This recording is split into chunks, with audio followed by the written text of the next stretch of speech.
growth on it, some type of organic growth due to this getting wet, because this roof was, from the rain started on the front. We got a little bit of work we got to do. One of the things about these is this one's still spinning pretty good. They may not have even realized that this was the issue, but you can see these old pipe boots like this. This thing is completely dry rotted out. It's all the metal we have custom cut for this project. All right, well, I'm on my way out right now to a job site in Perkinston, Mississippi. We're working on a re-roof project today for a customer that wanted us to install a metal roof. We should have the lath boards out and the metal is on the way. It should be arriving in just a few minutes behind me. Go ahead and get the metal there. I really enjoy doing these metal roofs. They all look great when we get done, but I'm really excited about this one because I like this color that this customer's putting on this house. This is a double wide mobile home we're doing it on here. One of the bigger things that we watch out for is protecting that landscaping. You know, we just want to make sure we do cover anything that potentially could be valuable. We're going to go with 2x4s for lathing, and the lathing is what goes down on the deck. You know, once we tear off all these shingles, now a lot of contractors are going to want to keep those shingles and just go right over them. That's not always the best idea. And you know, if you don't tear off all the way to the deck, how do you know what's under there? How do you know you're not just covering over a bunch of bad decking that's going to cause additional problems in the future? And you know, I remember when we did my personal house, just the smell of the house was different after we tore off all that rotten decking, because it was just rot. I mean, it has a smell and it permeated throughout the house. You know, these are a few pieces of decking we had to take off. You can actually see right here on this corner there's, you know, some type of growth on it, some type of organic growth due to this getting wet, because this roof was, there's definitely guys out there, if you want to get them to do your roof, that they'll give you a discount option of doing it as cheap as possible with no license or insurance or what have you. We kind of call those guys chucking the trucks. But most people, when they see the way we do things, you know, the way we handle our projects, they don't even think about using anybody else. They just go ahead and go with us, as long as we can make the project affordable. Now I'm up here on top of this same house, and just wanted to look a little bit at what we're doing during this tear off process and what we're looking at and looking for. Biggest thing here is going ahead and getting this synthetic underlayment down, and this is after, of course, we've gone ahead and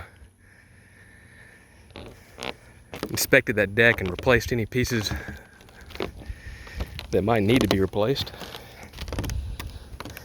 We're going to go ahead and replace all this stuff with new stuff to I mean, if you're going to be replacing your roof, why not go ahead and replace all of these various metal penetrations as well?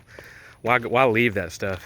And I mean, you're only going to replace your roof once every few decades, so you know, why go ahead and leave stuff? Like, look at this thing's starting to rust out. One of the things about these is this one's still spinning pretty good, but you can see that they're prone to rust. This one right here is real bad rusted as well. That one's spinning free, but the problem is once they rust real bad is they can actually hinder the movement of them and cause them to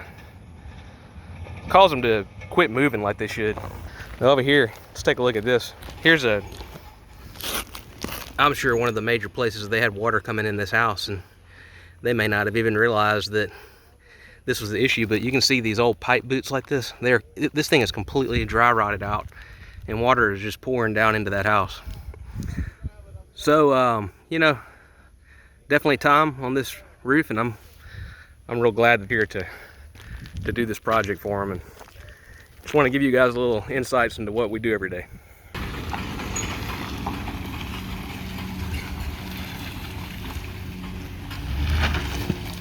Delivering our metal to the job site here.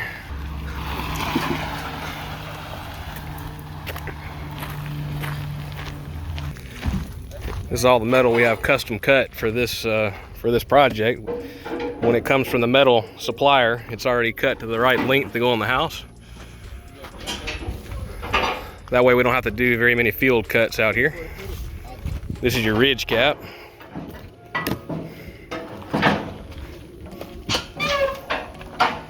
And these are just some pieces they use to keep things from getting scratched. I think this should be enough. Those are the wood pieces there, right? Yeah. I think that's what right now we took all of those shingles off the back and dried it in with the synthetic felt. Put some cap nails on it. Now we're getting ready to put the lathing boards. On this house we're going to use 2x4s. That's what the customer wanted 2x4s on it? Yes, sir. Okay. 2x4s on it. We're going to take off the front after we get everything dried it and protected from the rain. Start on the front. We got a little bit of work we got to do on that far right side with 2x6s. Okay. And some decking. Y'all waiting on the dump trailer for the... Yes, so the dump trailer should be here after lunch sometime. Get all that off. That'll be it. Okay. Start putting metal on. Great. Okay, so it's gonna the cap of the metal, the ridge cap, it's gonna act like a vented ridge. Yep. Okay. Yep. That should work fine. And tell me just last thing, a little bit about your landscape protection.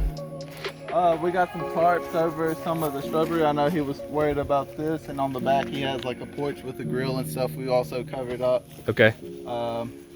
And then try to get as little garbage on the floor as possible. Obviously with the dump trailer here, it would have been a little better. All right. Thanks, Fred. You're welcome.